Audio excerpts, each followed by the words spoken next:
So every Tuesday, it seems like Ryan Day is discussing news about injuries. Heard some things about Tommy Eichenberg recently and Joshua Proctor recently, and even got a little update on Mike Hall recently, and had to hear Ryan Day talk about Kyle McCord and slightly talk about that ankle and Devin Brown. He got his injury got aggravated before the Michigan State game, and having to talk about Denzel Burke and Mayan Williams and Travion Henderson and Tip Trainum. And why am I going that far and saying all those names? One, it's reality. Ryan Day has done a lot of talking about the injured Buckeyes this year. But two, I say that because this is a list that's long. A list that's long for the second year in a row.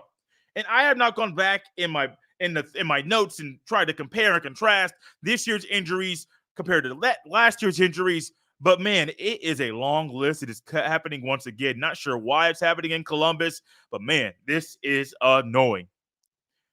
The Lathan Ransom injury is one that everybody wants to hear about when Ryan Day talks about it, which is why not only do we want to hear about it, the news hit a little bit hard when Ryan Day discussed Lathan Ransom's injury during his recent presser.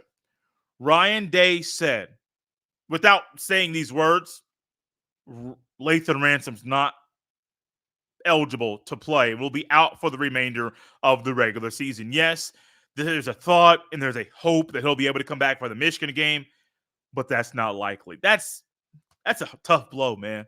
I mean, you're looking at a guy who's a 4-year player who does have the access to use the COVID year in 2020 to come back for a 5th year at Ohio State, a guy who was playing himself into being potentially a day 2 or a round 2 or 3 pick in the upcoming NFL draft, a guy that in the offseason, when we talked about our preseason NFL draft stock about players, Ryan Roberts of Rising Draft Scouting, NFL Draft Analyst, came on the show and ended up talking about Lathan Ransom and what he does so well on the football field. And leading up to that conversation, Ryan sent me a text of a play of Lathan Ransom. I was like, oh, man, it was against Michigan State. I forget the exact year. But I said, oh, man, I forgot about that play. Just the ranginess. And literally Lathan Ransom ran 40 yards. That's correct. He ran 40 yards to track down a ball to get an interception. And one thing we have learned about Lathan Ransom over the past couple years, not only can he be rangy and pass coverage, man, he is an expertise at being a strong safety and being a good run stopper, getting in the run fits and doing what is needed at his level of the defense to come down, make big hits, and to slow down any rushing attack that the other team has. It's unfortunate, especially when his injury was a non-contact injury in the 4th quarter against Wisconsin. And so you're wondering and you're saying, well, how do the Buckeyes overcome this type of loss? In comes Sonny Styles. Sonny Styles is a player that over the past couple weeks, without Ransom, he has moved to the strong safety position. Now, this past Saturday, Josh Proctor did not play. The thought and the belief is Proctor and Tommy Eichenberg, who I forgot to mention earlier, will have good weeks of practice, both of them, and will be able to play on Saturday against the Minnesota Golden Gophers. Do the Buckeyes need those guys? Should the Buckeyes need those guys to beat Minnesota? No, you should not. However, do the Buckeyes want those guys to get some run, to get some play before the big battle with the Michigan Wolverines November 25th? Absolutely, which is why, hey, I understand people out there saying, hey, save this guy and save that guy. No, you need to get these guys some run, especially after missing last week, because that battle against Michigan might be the toughest game Ohio State has played against Michigan in a long time. That's the type of battle that we might have right in front of us this year. And you want these guys able to play, and you don't want them to be going back on the field after missing 2 weeks against the game against Michigan. If you can avoid it, put them on the field this coming Saturday. But Sonny Styles is going to be the guy. And there's a big reason why he's able to be that and go back in that position at strong safety is because of the emergence and the ability of Jordan Hancock to be a nickel corner and still be phenomenal at stopping the run. The Buckeyes are still going to run a nickel. I understand the Buckeyes are still going to want to try to find ways for Sonny Styles to be closer to the line of scrimmage, and I would agree with them and say, yes, that is something that I would want to agree with and move forward with as well. That's just how I think that Buckeyes should use him. Yes, find ways for him to be closer to the line of scrimmage, which is great. I'm here with you.